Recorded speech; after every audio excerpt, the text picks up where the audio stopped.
tik vēlu. Es biju paspējis tik daudz ko sastrādāt, tik daudz ko izdarīt. Kas sāpināja Dievu, kas sāpināja man tos cilvēkus, kas man apkārt un kas atstāja rētus manā dzīvē. Ja es būtu atsaucies, ja es būtu atdarījis, redz, Jēzus ir glābējs. Tad, kad tu atdari, viņš ienāk un viņš glābj. Viņš glābj.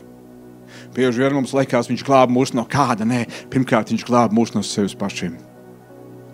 Viņš izglāb mūs no mūsu grēkiem, jo es esmu grēkojis un man trūks dievišķās godības. Viņš izglāb mani no maniem nodomiem un mērķiem. Man kauns teikt, bet mans nodoms un mērķis droši vien būtu beidzies ar kaut kādu lodu pierē kaut kur. Tas bija ceļš, uz kuru es biju. Tas bija noziedzības ceļš. Dievs savā žēlastībā.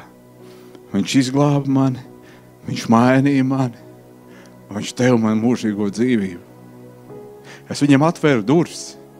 Es teicu, kungs, ja tu vari piedod man, ja tu neesi atvēris viņam durvis, šodien ir tavs laiks, ir labvēlīgais laiks, ir pestīšanas diena. Droši vien, sēžot tur baznīcā, es izskatījos līdzīgs visiem pārējiem. Es vēl pat varbūt izskatījos dievbīgs, jo reizē man asariņa ritēja par vaigiem.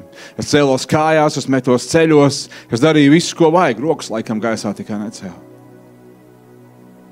Bet redz, Dievs redz sirdi. Un savā sirdī es biju tālu no viņa.